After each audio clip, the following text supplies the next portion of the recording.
podcast 228. I know we've been kind of doing a podcast monthly, it feels like the last few times. Blue Jays were Yeah, kind of in the way. yeah, yeah. We missed the last one because of the Blue Jays, and honestly, I don't regret that for a moment. How often are we going to see the Blue Jays in the World Series? Next year. Maybe more often now, yeah. Yeah, what a what a run, what a run.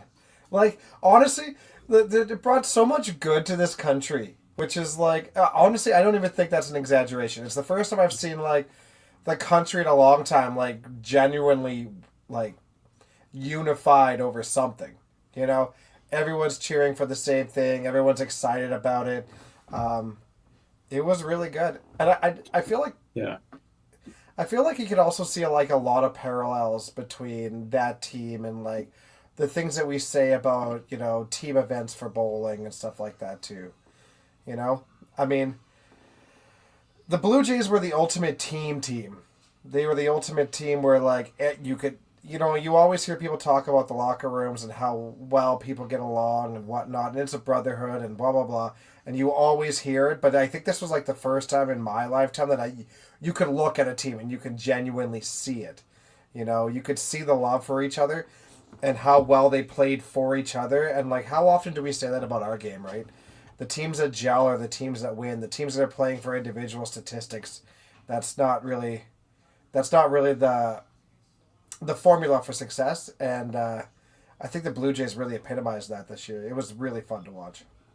Yeah, I kind of like, I don't talk a lot about the Blue Jays on social media or anything like that, just because I don't know. There's a lot of people that talk a lot of stuff, especially like Boston Red Sox fans, Yankees fans, stuff like that.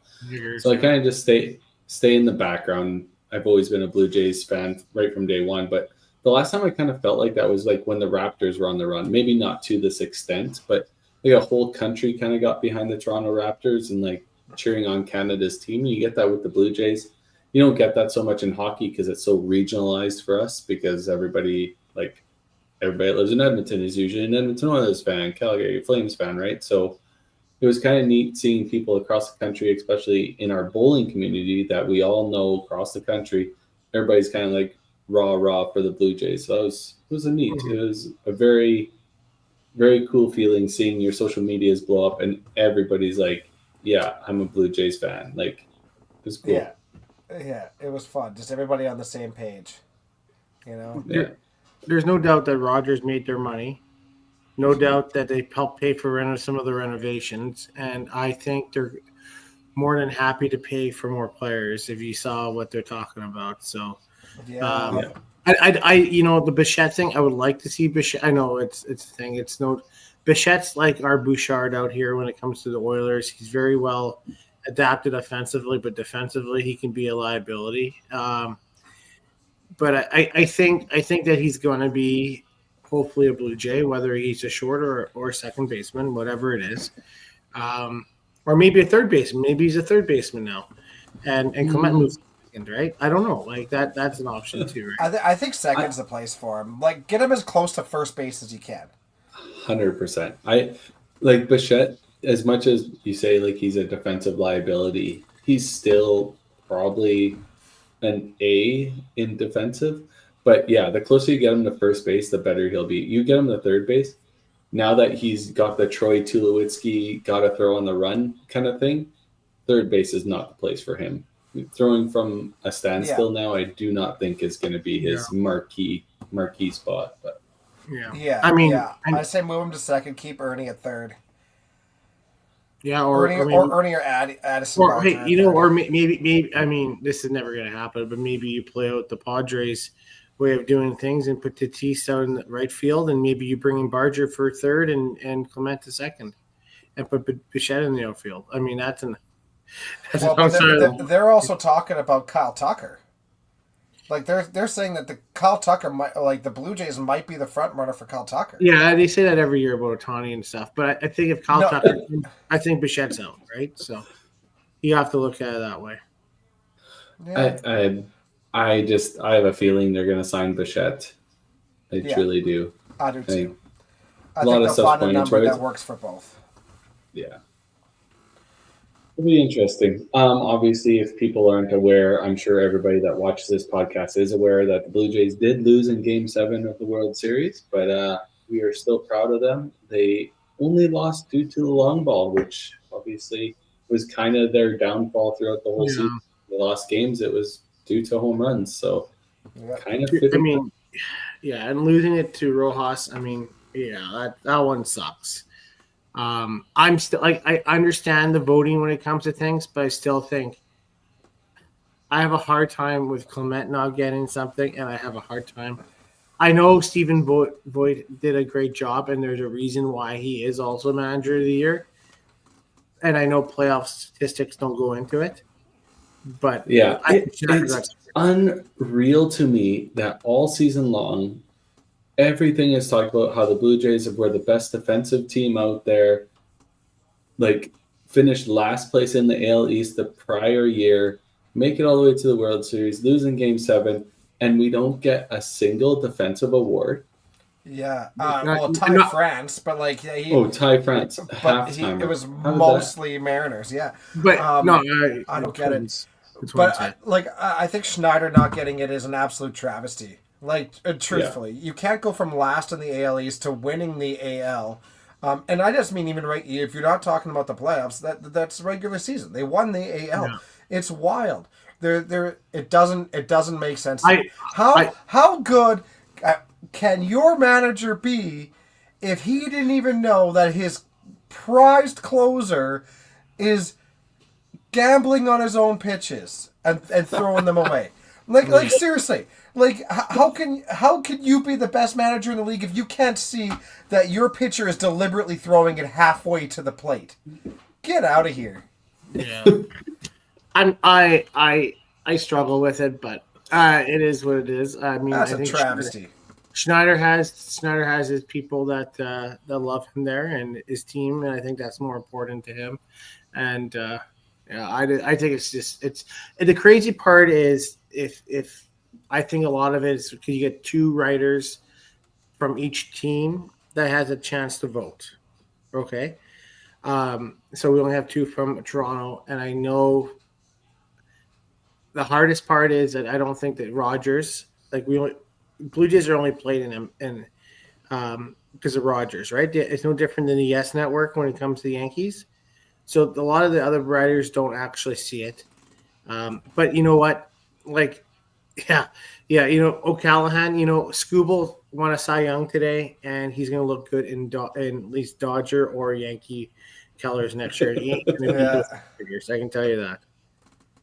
I like how OC always pipes up, but like Detroit Tigers, who are they? They didn't do shit. Yeah. You know what? They got further than I expected them to after how terrible they were in October. In September. Yeah, that was a complete collapse. At least we collapsed in the last game of the series. And truthfully, I think Detroit is the reason why Voigt won that award. Honestly, I think Detroit being terrible gave Cleveland the inside track to top of the division. Yeah, absolutely. I think it's more a reflection of Detroit being terrible than Cleveland being great. I like that a lot. Yeah. Obviously, overall disappointment that they didn't walk away with the World Series, but A+ on the season for them, and I hope they continue. We'll see. It's really weird going into the final game of the World Series knowing that no matter what happens, tomorrow there's no baseball. You know? No. It's just weird. Yeah. Annoying, actually. Yeah, I miss it. It's literally every day coming home from work or whatever, and you're like, there's going to be at least a pregame, there's going to be something on for baseball, and it's just like, now there's nothing. It becomes part of your daily routine, right? And then it just ends. Yeah. You're like, now what? Garbage. Yeah. Yeah. Obviously, we could talk a lot about more. There's some Candlepin stuff that we probably should touch on in this podcast too. Yeah. Speaking of OC, but we should bring on the man of the hour. our TPC 2025 champion.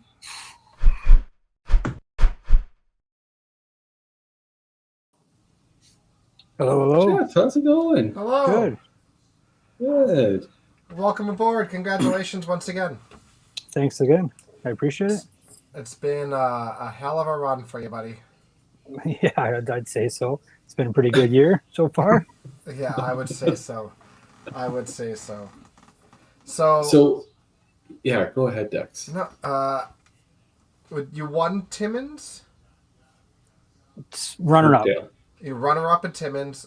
You Couple won years ago. Hopedale. Yeah, I won Hopedale. Runner-up at Beef Bowl. Yeah. Winner of TPC.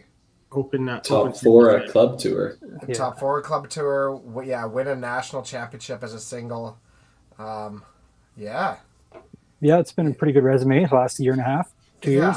I would say so, buddy. What do you think the difference has been in the last couple of years? I mean, you've always been super talented. You've always been really good. But in the last couple of years, you've just hit a completely different level. Yeah, I don't know. I think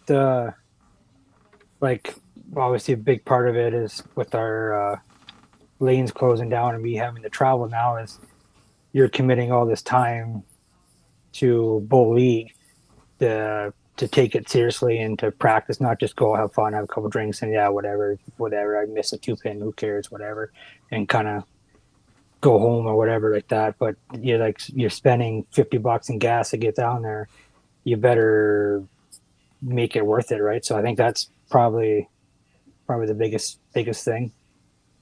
Yeah. Makes me getting better.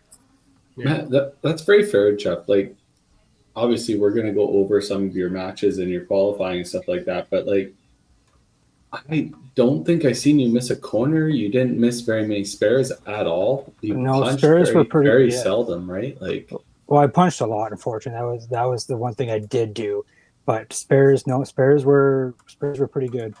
You were pretty good. you didn't punch very much against me, Jeff. No, I didn't. No, that I did not. Not on Sunday, but He didn't feel bad about it by the look on his face. no, not at all. I have a couple comments, and I know I talked to you about it already, but you told me how much money you've made the last little while. I expect a wedding to happen soon. I'm going to put it on there to kind of push the envelope. I know Marla's going to love that. Two, I think it's pretty cool that all 4 of us are on the TPC now, so we're kind of in our own exclusive club here on the podcast. Oh yeah, a special I club. think that's pretty good. And 3, I can tell you our entry is going to go up because we have the sexiest guy with the nicest hair up on the wall now. All our YBC kids are going to have the same haircut as you now. So I just Yeah, just cut the hair off the top of your head. Yeah. It seems to be the trend, honestly. Me carrying you. Yeah, that's great. Yeah, cool. Yeah. We're all Great guys for great life. hair. Great hair for the last 3 years. Oof. Yeah, man. Like, we kind of we'll stay on topic for Jeff. How well you played the last few years. Like, do you, like you said, you equate that to having to travel to do your league? So more intentful practice, I guess, is kind of what it's looking like. Is there anything significant in your game that you made changes to create that, or was it just repetition, you figure? Yeah, just more repetition, more taking it seriously. Like I said, taking the league seriously. Like, I don't care if I win or lose my match in league, but just every time you're getting roasted on something or whatever, giving 110% on that spare, right? Because when it comes down to these Sunday tournaments and whatnot, right, bowling on Sundays, you need to make your spares. You might not throw 100 strikes, but you definitely need to make all your spares. So that's huge. So yeah. I also haven't seen you want to kill a puppy recently. You see, no. You seem happier. Well, that's good. Yeah, I guess I could say that. I mean, I guess I've only seen you be really successful recently too.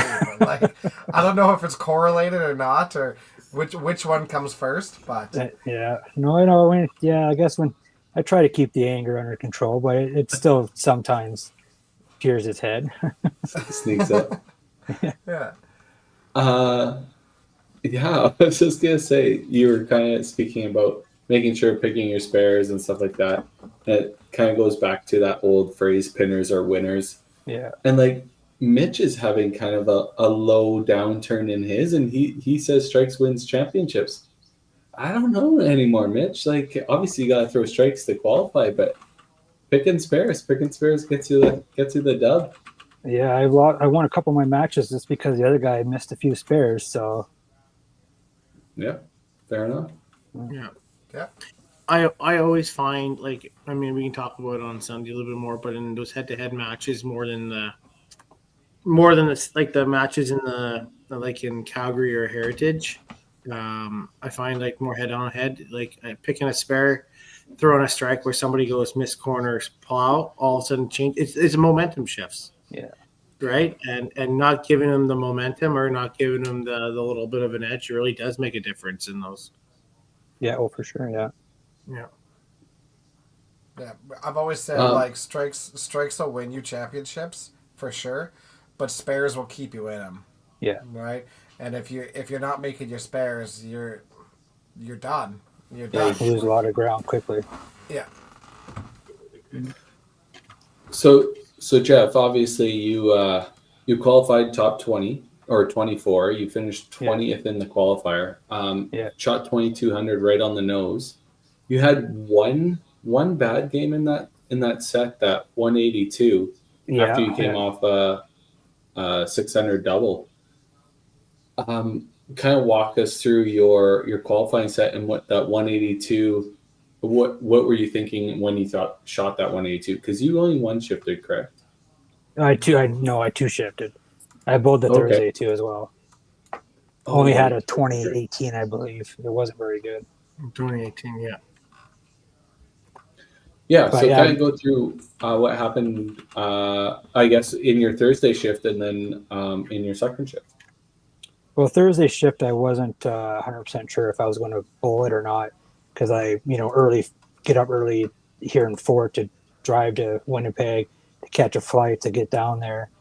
yeah, So I kind of played it by ear. I'm like, well, I'll get into the hotel, I'll check in, I'll see how I feel, and I'll go from there. And I felt okay, so I'm like, all right, I'll show up for Thursday and bowl that. But just a couple games in, I could just tell I was just tired and I didn't have the energy, and yeah, I did not bowl very well at all. I threw like it wasn't the scoring issue. Like I said, I knew it was the same line all week, and I knew the shot that was a strike. But like on the Thursday, I bet you I threw 65% strikes, but like I was telling other people, I threw 25% head pins, so that that doesn't score you very well. yeah, yeah. No. True enough. So then on your next shift, when you start with the 353, obviously off to a hot start. Yeah, that was Um, yeah, just energy difference, or was that you're trying not to punch as much as you did on your Thursday yeah, shift? Like what yeah. That what was was the mindset? yeah. It was just more energy. I had a better night's sleep, and I had the energy to kind of to throw my normal shot without having to try so hard. I just have it come more naturally. Yeah, But, definitely reflected in your shift because like you had that 182 and like really you had a 221. That was your next lowest game, and that came yeah, in your sixth game. So you kind of put your 600 blocks spaced out by your mediocre game, but obviously played really well to get to 2200. Crazy that the top 24 cut was 2187 when the prior year it was 2224, I think it was. Yeah, So that top 24 cut dropped 40 pins. honestly, I'm really surprised at the cut numbers. Truthfully, I'm actually surprised. I don't think it's a bad cut number. I think 21, 31 for a 40 cut isn't bad. I think that's a better number than, a less daunting number than 2200 or whatever it is.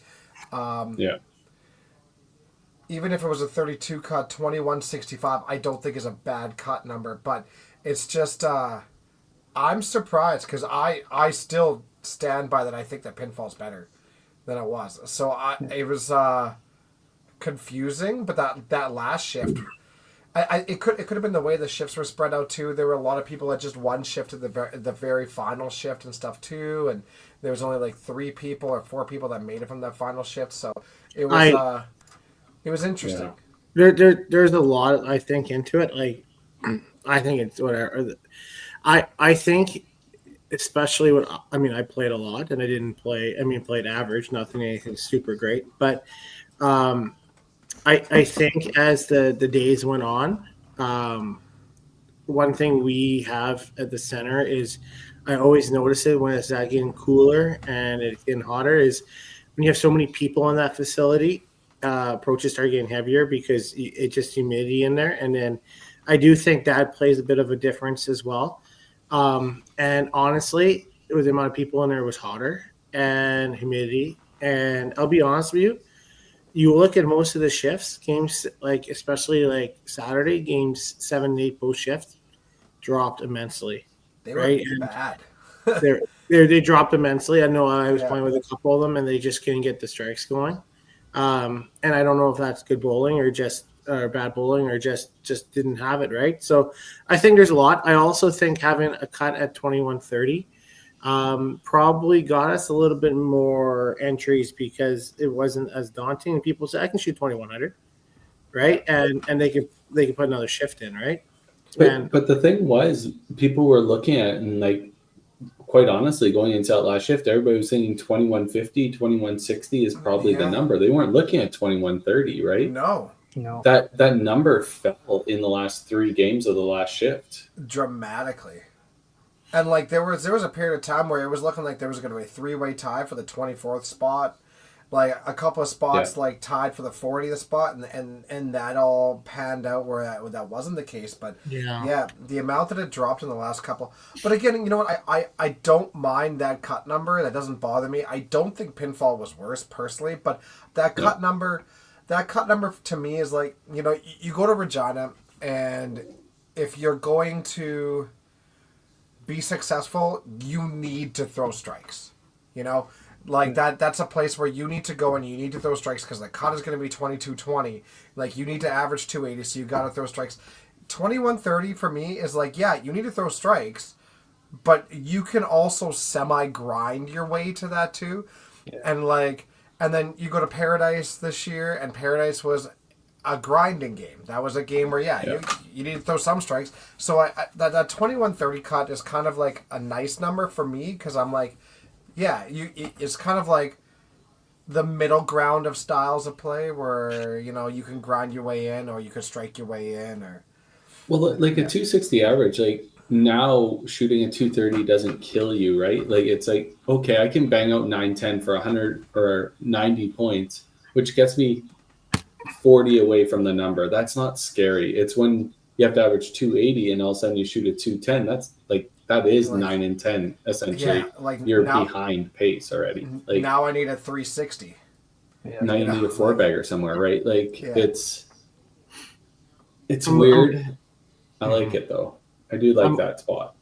I'm obviously looking at the results, and I do want to say, I know I got reached out from a few people, and I know he probably doesn't want to talk about it, but Gino was not feeling up to par.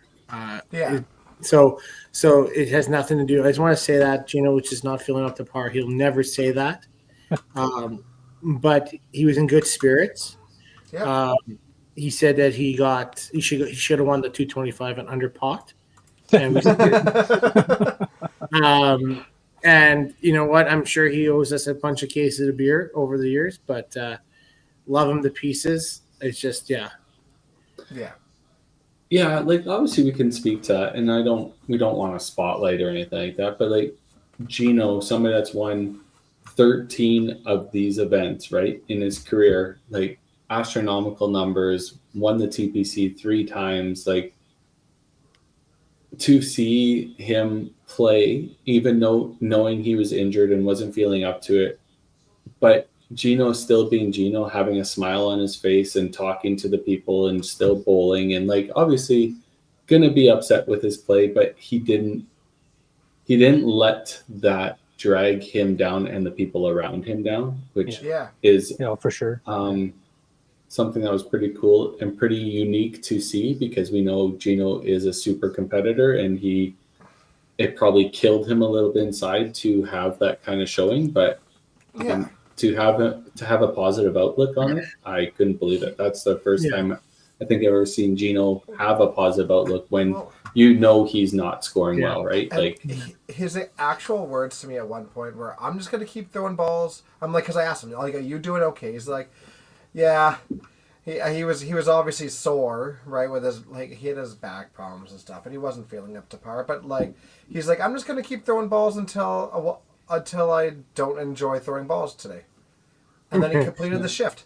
So like that's a great sign that he was like, he played the whole day because he was enjoying it, and like that's really a takeaway that we could all use sometimes, you know. Yeah, no, it was good. And I mean, he had better attitude than Mr. Chris Bradford, but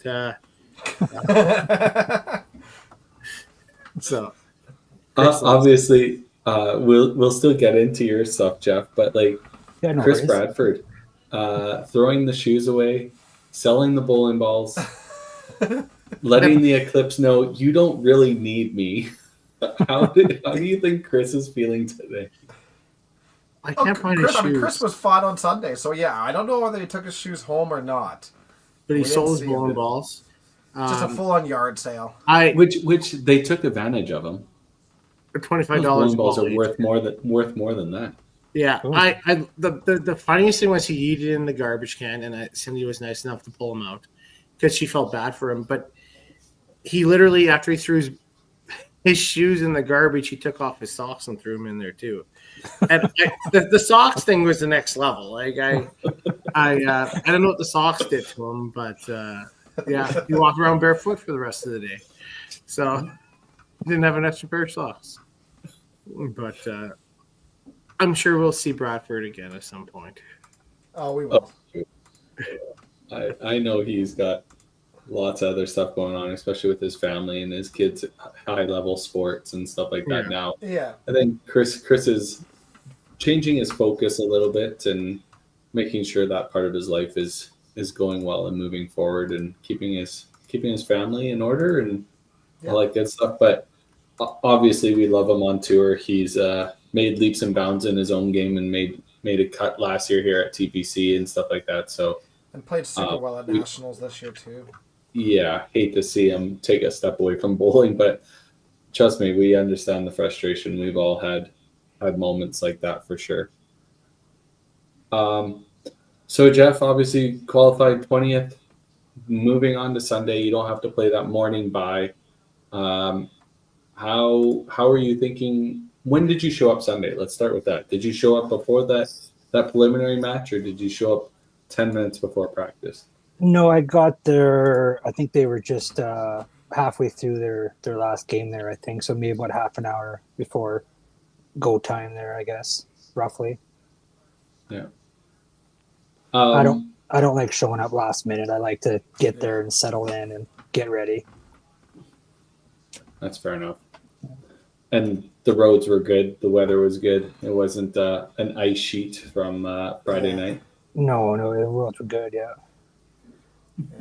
The Uber got me there safely. Perfect. So then you start up, and your first match is against me, and I never had an opportunity to catch you. You were up game one, and then you I played better game two than I did game one, and you still put some distance in there, and I just never had the opportunity to catch up. You played great the whole time. Yeah, you've beaten me quite a few times in the past, so I like to get my revenge on people. So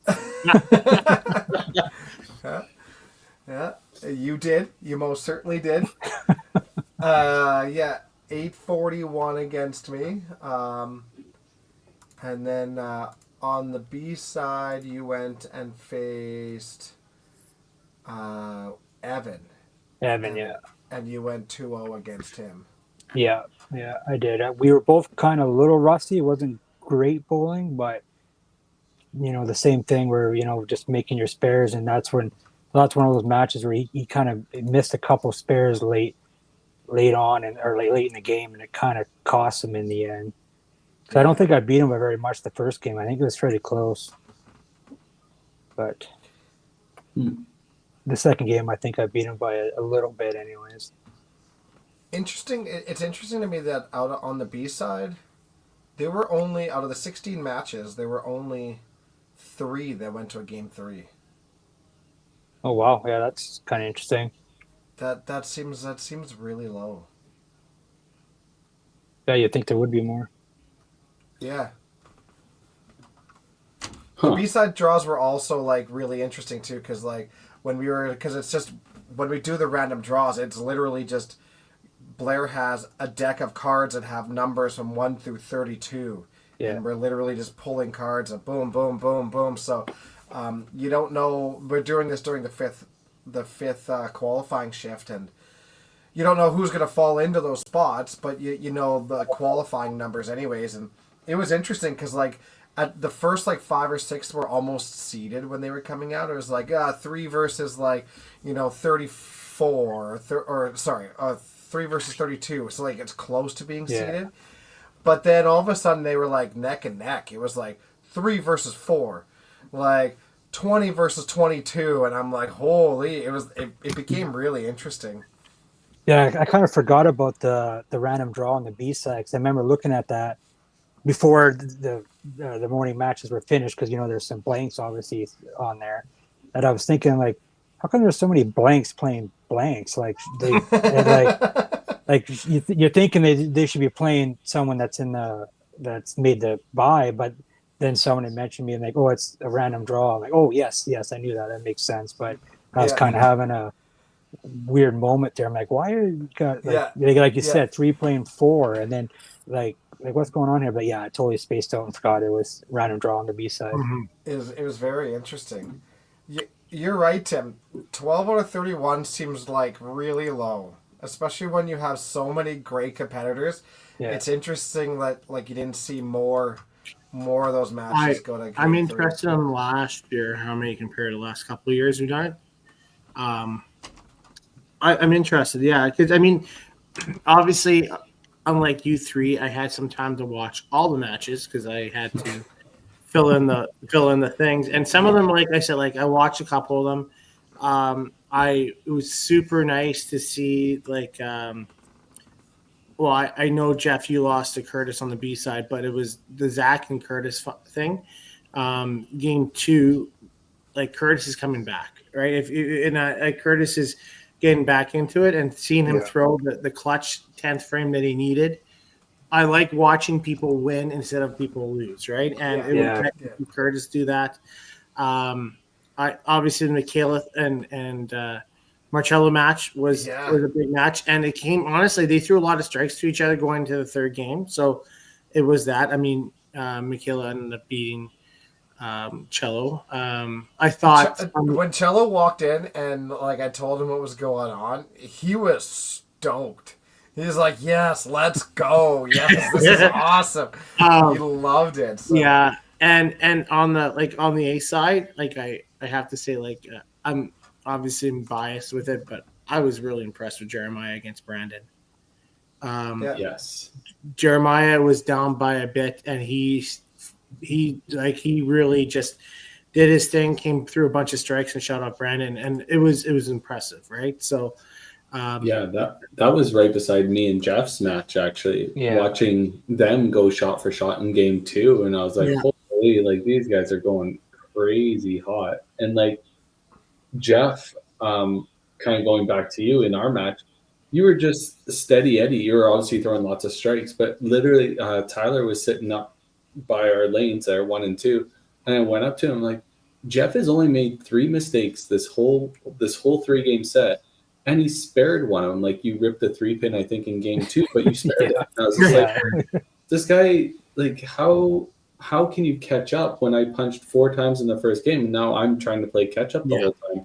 Yeah. Lucky enough, in game 3, I kind of gave it a run. Like, I think I could. Yeah, you did. 91, but you threw the first strike in 10 to lock me out, and I'm just like, wow, well, that was fun. Mm-hmm. Like, you rattled a bunch of strikes there. And I was, Yeah. thinking I have a healthy lead, just like, hey, just keep plugging away, make your spares, throw your strikes, make your spares, whatever like that. And then you just strike, strike, strike, Yeah. strike. Well, there's another 15 you gain, another 15 you gain, another 15 you gain. I was like, holy crap, I can't blow this 100-pin lead here. Like, Jesus. So I think I threw the strike and I'm like, I need to start throwing some doubles here. And I threw the strike and 8, 9, and then the first one the 10, just to kind of shut you out. But yeah, you made it a lot more interesting than I was hoping you would go. Yeah. The only problem is I opened frame 5. That's what killed me. I think if Yeah. I got frame 5, well, obviously it closes that gap pretty quick, but then Yeah. at least I had something to work on. But like I said, you only made 3 mistakes in that match, so like it was just impossible to catch up. I think that was kind of like your day. You were throwing lots of strikes. Yeah. When you made a mistake, it wasn't absolutely horrendous. It didn't feel like you could at least clean it up and move on. The person you were playing against was kind of doing the same thing. They were making Yeah. the big mistake by punching or that kind of thing. I before we get into Jeff's nitty gritties here, that match between Jackson Leroy and Yes, Jeremy Harrison Chuck. Unreal. That was Unreal. crazy. Like Unreal. Jackson starts with a 430, has a chance at a perfect game, unfortunately doesn't get it, and now I think Jeremy said that it was 140 down or something like that going into the next game, and then Jeremy starts chop spare, bangs it out for 435. Yeah. Yeah. Like It's crazy. Wild. that's insane. It's just literally throw the high game of the tournament and set yourself up in a match, and then the guy throws the next or the highest game of the tournament, the very next game, and is behind you by 8 points. Yeah. Like, Yeah. Yeah, he had high game in the tournament for about 7 minutes, and that was it. But again, like I think it's a huge momentum thing, right? Bowling's like it's full of momentum, right? And I think Jackson, he really held his own, and it was great to watch. Yeah. Usually with such a chance for a perfect, your adrenaline's running.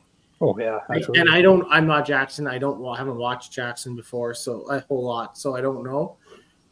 But being in that moment, I would probably want to leave the pit and take a walk and just regroup a little bit, right? And then when your adrenaline's still running, and Jeremy starts throwing strikes, all of a sudden, I think you get a little tighter, right? Yeah. Your adrenaline drops, and then. But and then the opposite side of it, when you're Jeremy, like every time that somebody shoots a huge game like that, especially if they're like front 9, front 10, or whatever, like for me, I just want to jump right away because that there could be a drop off. That adrenaline, there's going to be a bit of a crash, right? Yeah. And like sometimes people can handle that better than others, but your best chance is try to jump on that opportunity right away and put some pressure back on them, just to see what happens. But man, crazy! That was a fun one to watch. Yeah. Oh yeah, it was good. I think that one might be, or is it on live streams? It might not be. It was on 13, 14. Yes, it was, I because think it was. Wasn't it 15, 16? 13, 14. 14. I literally had to do the brackets all day, so I do know. Yeah, you're right. It was 13, 14. Yeah. And I know that because Ron texted us, and he said, "Oh my Oh, god!" yeah. Oh, that's right. Yeah. So Yeah, so he definitely, yeah. No. So if you want to go back and watch that, it was in the A8 people. If you want to go back and watch one of the craziest matches you'll ever see, pretty cool. You won't get to see matches like that too often. I know their totals were 948 and 854. They were incomplete though, so their totals could have been quite a bit higher. But it's a match to watch. Yeah, I love the grace. It just means it's incomplete, and I always make sure I shake hands before I'm getting demolished really bad. So yeah, that's right. It's like, oh, it's incomplete, guys. Like I could have banged out for like 900, but I just chose not to. Yeah, it's like Jeremiah against Jeff here. Like I could have beat him, but I just decided to give him 200-point lead and shake hands. That's exactly what he was. Yeah. Yeah, I mean, I don't care that one. I don't care if it's grayed out. Like, you could still see how that match went. Well, no, I actually don't think. I think Jeff played just 2 games, right? I think you guys just played basically. Yeah, I think we went to the third frame in game I 3. looked up and I Ooh. was that like, was kind of oh. it. I looked up and I was like, it's not mathematically over. I was like, okay. It's not, but yeah, he was, This is the other question I have. Okay, and maybe This is off topic when it comes. Well, it's sort of. I watched the match, and individual shook a hand and said, "Game's over," right? And he didn't realize he had another frame left. Right? To me, like, I think when you shake a hand, it's over. Yeah. Right? But over. then the opponent was like, "No, you still have another frame left. You can still beat me." Right? And it didn't, like, never ended that way. Like, the person lost anyways, right? Yeah, but the me, winner, if the guy shook my hand as the guy that is leading, if I give them an option to finish, that's on me. Yes. Yeah. And which he did, right? He Yeah. was being sportsmanship. But I mean, Yeah. like, to me, I'm like, But if you shake my hand, I'm walking off that set. Like, I'll take the win. yes, and that's where I'm like, I really don't I watched it. I was like, you really don't understand. Like, when you shake a hand, it's over. Like, I think that's something like people need to be careful about, because you just get in the moment. You just say, okay, whatever. You really have to look, see, and make that decision, right? But also, I think there's a time and a place when they say it's not mathematically over, but it's literally less than 15. The guy needs to pick up in 3 frames. You can also shake on that. Yeah. Yeah, no, but it's not mathematically over. Yeah, it is, because that person is not throwing 3 in the ditch. Like, that's not happening. No. Yeah. It was only to put in perspective, the person only beat him by 14 or 15, and if he punched 10 or if he opened 10 anyway, he would have lost. Right? Yeah. So like, that was like, I looked at it and was like, kudos to the guy who's up with sportsmanship, but you're not going to get that from a lot of other people out there. Right? No, fair enough. Yeah. So I've always wondered about, like, I looked at it, I was like, oh my God, why are they still playing? He shook his hand. No. But yeah. So Jeff, obviously we know you went all the way to the A finals. You had some pretty tough matches still. You obviously weren't playing to your highest ability either, but we got to highlight Nathan Woodkovich a little bit. He was going up both sides, and obviously fresh out of YBC, I think he just kind of ran out of steam. Is that kind of the consensus from everybody? He just kind of ran out of energy. Yeah, I think so. Especially against the match with me there, he was definitely off a little bit. He wasn't, he was missing the middle a fair bit, and I was trying to make sure I jumped on him quickly and kind of finished it quickly, but I wasn't bowling the absolute greatest either. But I just kind of snuck it out anyway. So yeah. Those are the ones you gotta win though. Like, you're not gonna be throwing your A ball the whole day, right? Like, we literally played from tournament started at 8:30, it ended at 10 o'clock. And if you're the guy in the final, you're not going to be playing A plus the whole time, right? No. So you got to win those ugly ones, and you got to win the ones that you shouldn't normally win. But 100%. You got to dig out some of the ugly ones.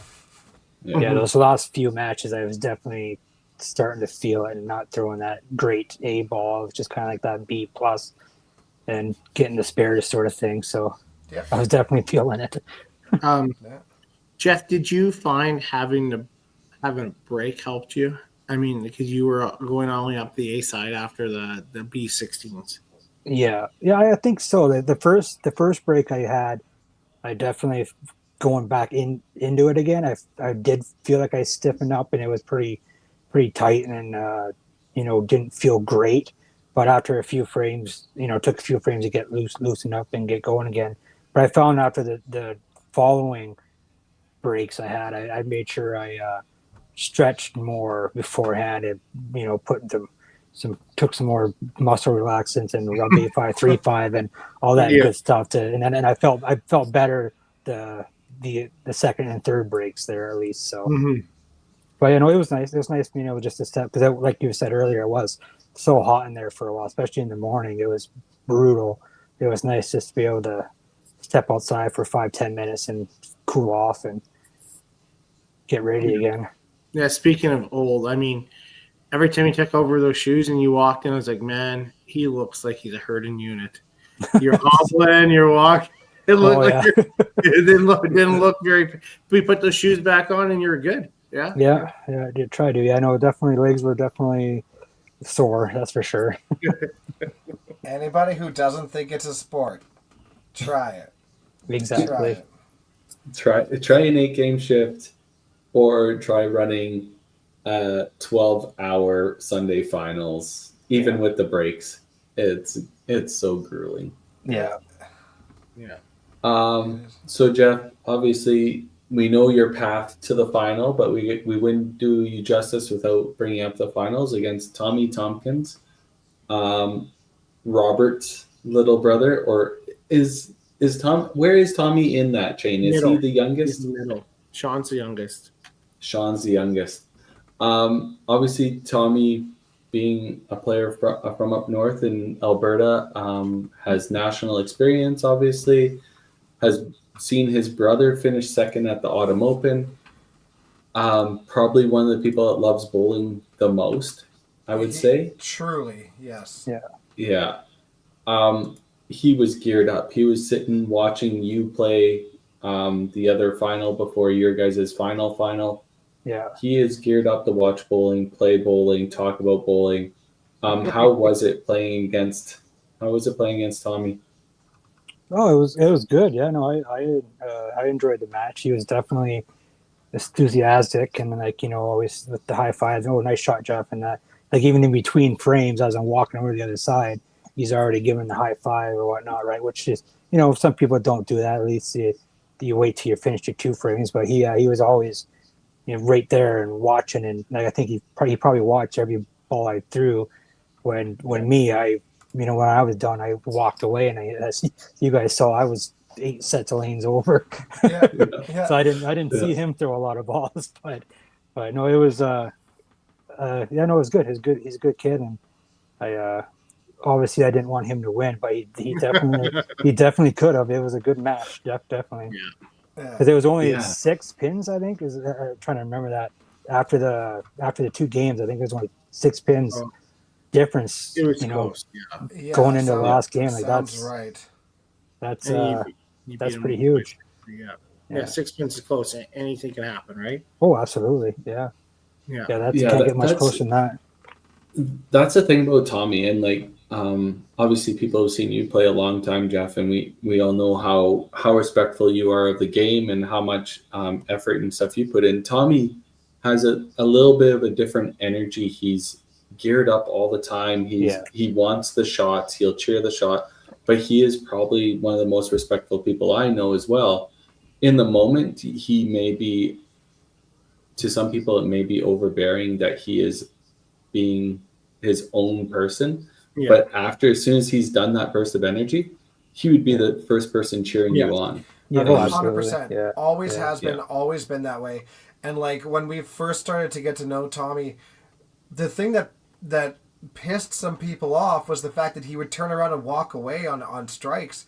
And then but then you gotta tell them no man, he was literally doing it on every shot. If he ripped a left 3-2, he was still turning around and walking away on it. So you can't be mad at the guy for walking away on the strikes too. He's a good kid. He is super respectful. He just loves bowling, loves watching it, loves cheering it on, it's awesome. And I hope he's super proud because that's a major accomplishment what he did as well. Looking on his. Oh, go ahead, Tim. Sorry. No, sorry. No, go ahead. I was just to say, looking on his Facebook post there, that he seemed like he was very proud of his accomplishment. So and especially I don't know exactly how old he is, but I know he's a lot younger than me. So he's doing better than I was at that age. So he's got a long career ahead of him too. Absolutely. So, I think he's close to 30, to be honest with you. Is he? Yeah. I think so. Getting there for sure. Oh, I Yeah, thought he was a little bit younger than that. no, But, no, okay. it's his height. It's just Yeah, he's No, just and short, I guess.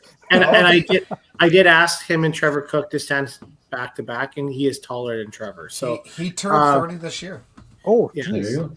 So Yeah, the thing about Tommy, I will say, is that I think a lot of us out there in the bowling world, you can't maybe express yourself like it's kind of a faux pas, I guess, right, for some things, but he has swagger, right? Tommy has swagger. I think that's the best way of putting it. He has confidence and he has swagger, and it's nice to have some sort of personality in bowling where we don't. If you get to know him, he's not what he protrudes on the lines. Let's put it that way. Yeah. He's great, but I love the swagger. Like he could rip out a deuce and throw a spare, and rip out a 3-pin and throw it through the hole, but he still feels exactly the same way as he did before, Yeah. right? Yeah. Yeah. Right. I have a little story about him on Sunday. He was doing Tommy Tompkin things. He was throwing strikes and walking them off against Michaela Sanderson. And Michaela's like, oh, well, if he's going to do that, I'm going to do that. And Michaela's obviously young and she's willing to show her swagger too. So she started throwing strikes and walking off too. And Tommy, I think after she threw like a 4-bagger, he's like, what are you going to do? Walk off every strike against me? And I was just like, man, Tommy, if only you knew what you did. I love that comment. Yeah, that's awesome. Yeah. I love No, it. and that's the camaraderie everybody has. He's not upset about it. He's just like, come on, No. like yeah. And the one thing is, if you ever get to know the Tompkins, they're all three different. Oh yeah. You know, obviously Tommy has a swagger. Robert's he's very lucky to have Madison. In the right place of life, and Sean's probably the more grounded one of all of them, right? And Sean's, I'm not saying this, both are very talented, but Sean's probably the most talented, I think, right? And I said it's nice that both Tompkins have runner-ups, but Sean's going to be the one winning. No, but they're all very good, right? And they're all very different, and it's nice to have a. It's no different in me and Dexter. I have the personality and the looks, and he just tags along. Right? So, Yeah. You're a really lucky guy. I know you're lucky to have me. Really lucky guy. Cindy. Oh, man.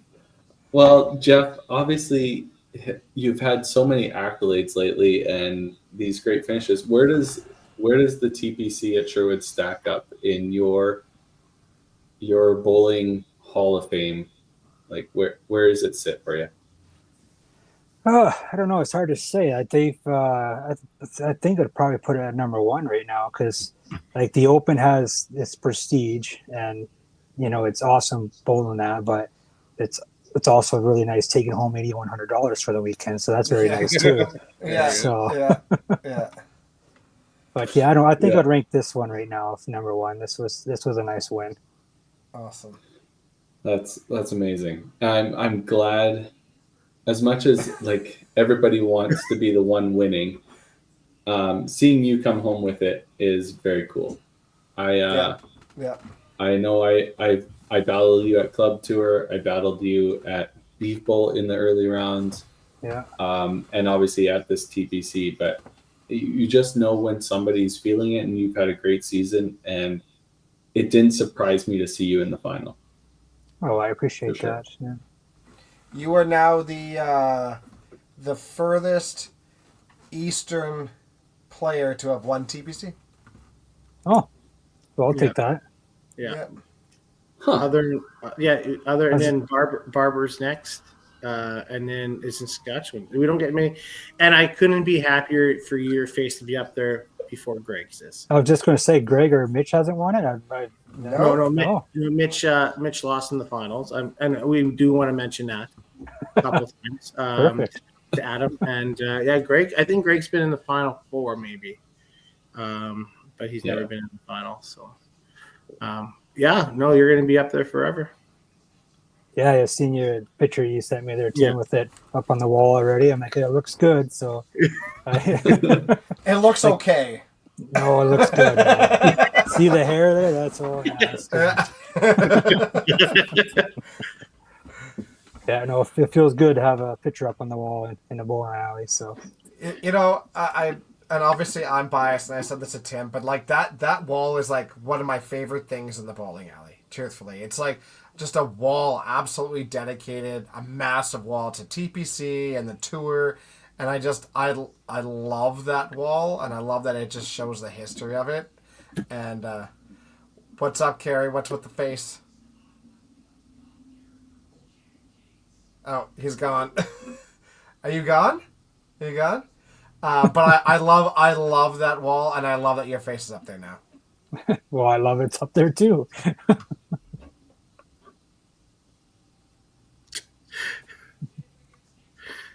Carrie's gone. Oh, and I think No, Deck's I'm going here. now I'm too. here. I'm sorry. I was just reading comments.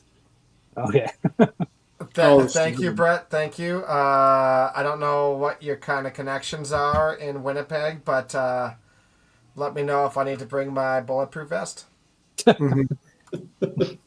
Oh, look, Henry's trying to make it about him again.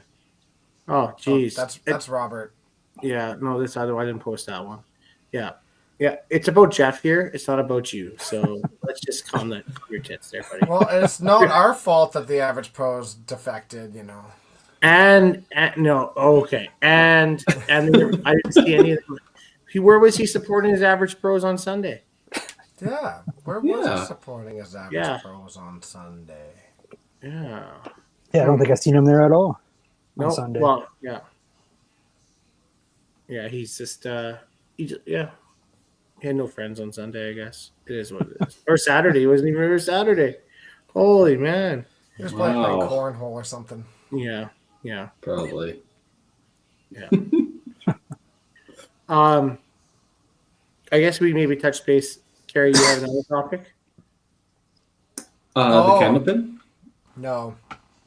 Oh, what topic? Sorry. I am completely lost. the neck balls. Oh yeah. Okay, so the WCB tour obviously has a membership, and when you sign up for a membership, you have to fill out a professionalism.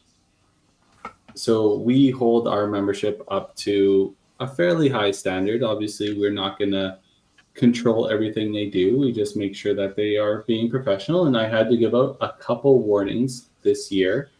But the great thing about these tournaments is they're also open to the public. Anybody can play. You don't have to be a member to be a part of these tournaments. So it lets a wide variety of players play. And obviously some are there for the experience. Some are there to make the cut. Some are there maybe for the time. There are certain players that when you are not competing or don't feel like you're competing at the level you should be, that doesn't mean it gives you free reign to do whatever you want. And this is my personal opinion, and probably my opinion as president of the WCBT as well. If you think that you can just do whatever you want because you paid your $220, that is not in the best light of being on live streams, being a part of these tournaments. I think it gives a bad look to 5-pin bowling. And so here is my take.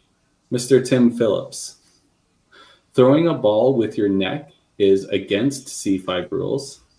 It is part of the C5 rules that these tournaments are being monitored by. And my personal opinion is it is a bad look. It's literally the first rule. The first rule of a legally delivered ball.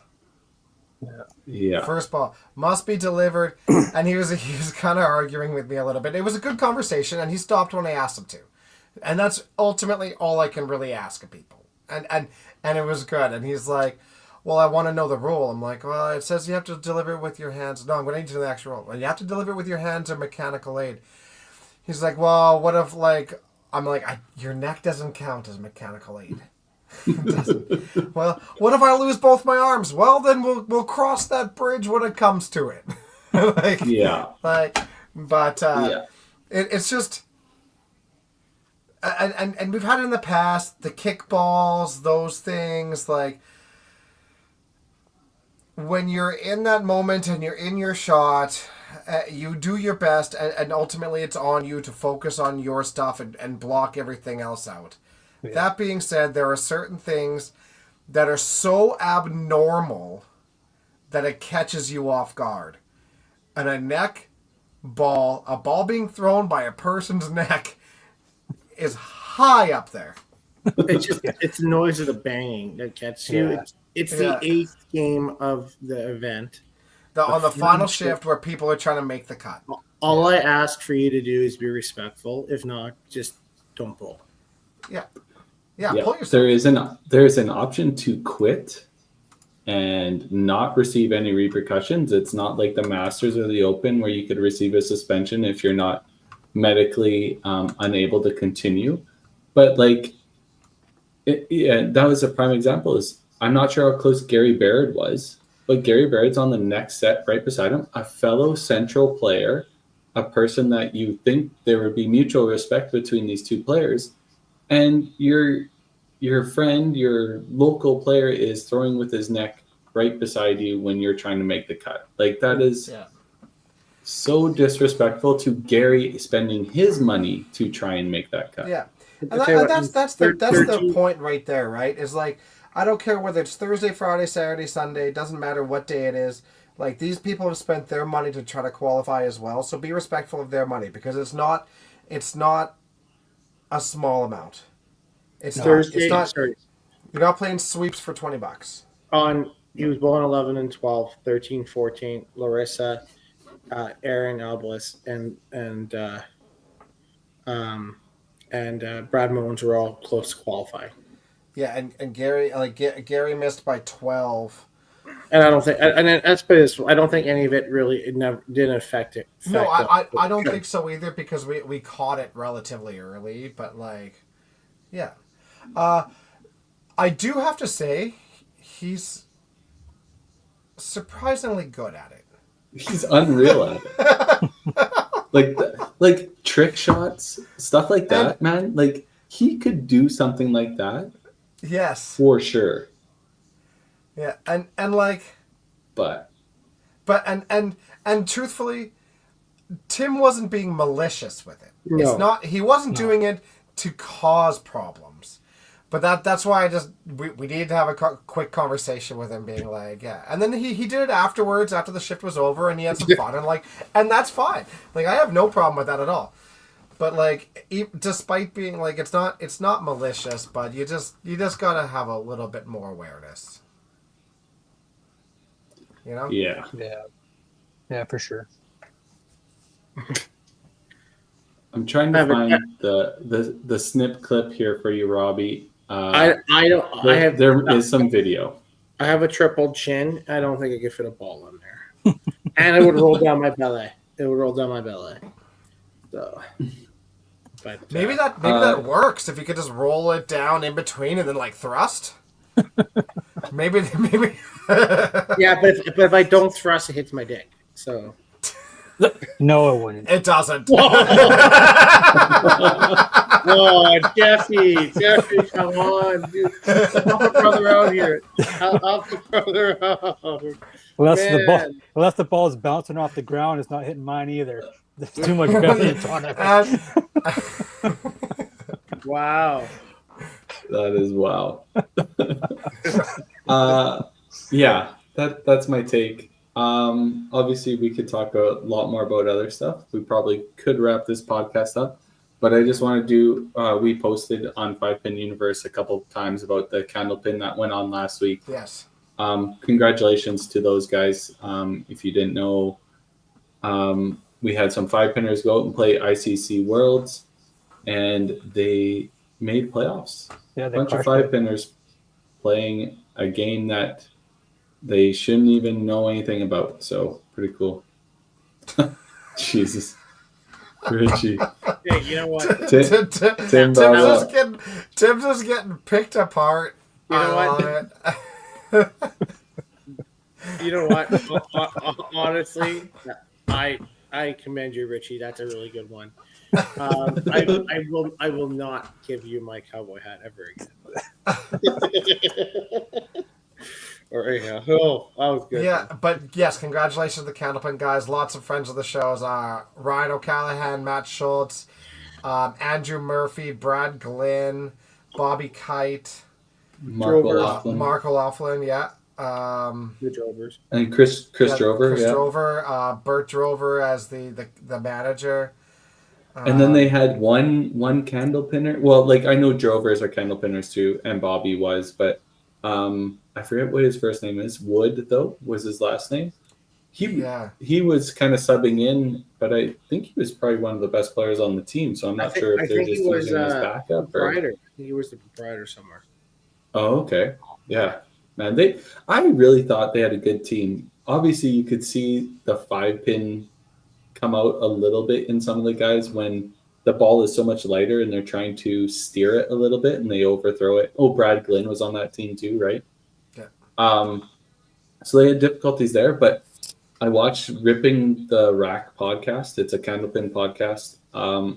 They talked about the Canada 5 guys and how accurate they were at hitting the middle. So kudos to those guys representing our sport very well on a totally different stage. So. Yeah. And it sounds like it was well received on both sides. And everybody enjoyed the standing ovation they got after they lost to Academy. Yeah. Was like, phenomenal. And it shows you the camaraderie in their sport too. Like it was great. I have to say the lob line would be difficult probably to get used to a little bit. Especially with something that's so small. Yeah. And then like I obviously I've watched Candlepin in the past. But for somebody that hasn't done it, Andrew Murphy's perfect for it. The guy throws heaters and he throws the right shot for that game. It was impressive watching Andrew play. Yeah, for sure. And one thing they got heads over heels on us on the Candlepin Network is their commentary is way better than ours. Yeah, they do a really good job. They have so much slang for all the different types of shots and stuff like that too. Like it's crazy. Doinking. That's such a great term. Oh, he doinked it. I'm like, oh, I love it. I love it. Yeah, man. They got names for everything. So I thought that was pretty cool. If you get a chance, Candlepin Network, go watch the ICC championships from last week or check out all their stuff. They got lots of stuff going on in that YouTube channel. So props to those guys. And maybe we'll get somebody from the Candlepin side to come on and do a podcast with us to maybe cross networks a little bit and see if we can get something else going here. But kudos to the small ball stuff.